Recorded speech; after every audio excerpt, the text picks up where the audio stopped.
بسم اللہ الرحمن الرحیم۔ السلام علیکم ورحمۃ اللہ وبرکاتہ۔ تمام دوستوں کو خوش آمدید کہتا ہوں۔ امید ہے کہ سارے دوست خیریت سے ہوں گے۔ اللہ پاک سب کو اپنی حفظ و امان میں رکھے۔ آج ایک نئے موضوع کے ساتھ پھر آپ کی خدمت میں حاضر ہوں۔ آج کا جو میرا ٹاپک ہے وہ ہے جریان۔ بہت سارے دوستوں نے ریکویسٹ کی کہ آپ اس حوالے سے کوئی ایک آزمودہ نسخہ شیئر کریں۔ جریان کا لفظی معنی ہوتا ہے جاری رہنا۔ پیشاب کے بعد منی کے قطرے آنا یا پیشاب کے پہلے منی کے قطرے آنا، یہ جریان کہلاتا ہے۔ اس کے بہت سے اسباب ہوتے ہیں، مثلاً قبض کا زیادہ رہنا، دائمی قبض کا رہنا، معدے کی خرابی کی وجہ سے، مثانے اور گردے کی خرابی کی وجہ سے، گرم مسالے دار اشیاء کا بہت زیادہ استعمال کرنا، گوشت زیادہ استعمال کرنا، چائے بہت زیادہ پینا، مشت زنی کرنا، جماع کی بہت زیادہ زیادتی، اس کی وجہ سے منی پتلی ہو جاتی ہے، جگر کی خرابی ہو جاتی ہے، نیند کا پورا نہ کرنا وغیرہ، یہ اس کے اسباب ہیں۔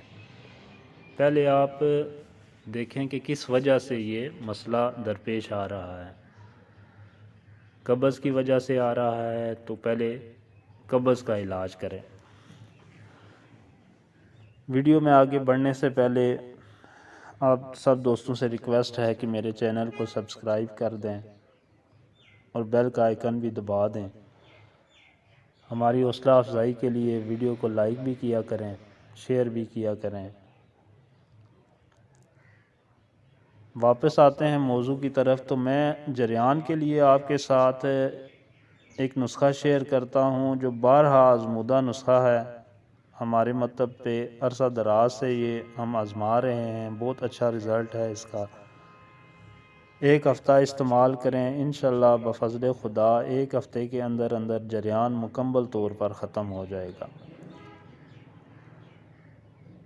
اسکند ناگوری 1 تولہ لیں آپ، ستاور 1 تولہ لیں، تال مکھانہ 1 تولہ لے لیں، سالب مصری 1 تولہ لے لیں، سنگھاڑا خشک 1 تولہ لے لیں، بیج بند 1 تولہ لے لیں اور 10 تولے اس میں کالفی مصری ملا لیں۔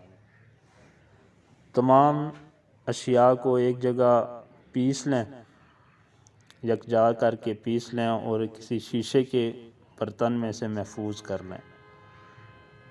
چھوٹا چمچ صبح نہار منہ دودھ کے ساتھ لیں اور رات کو سوتے وقت 1 چھوٹا چمچ دودھ کے ساتھ لیں۔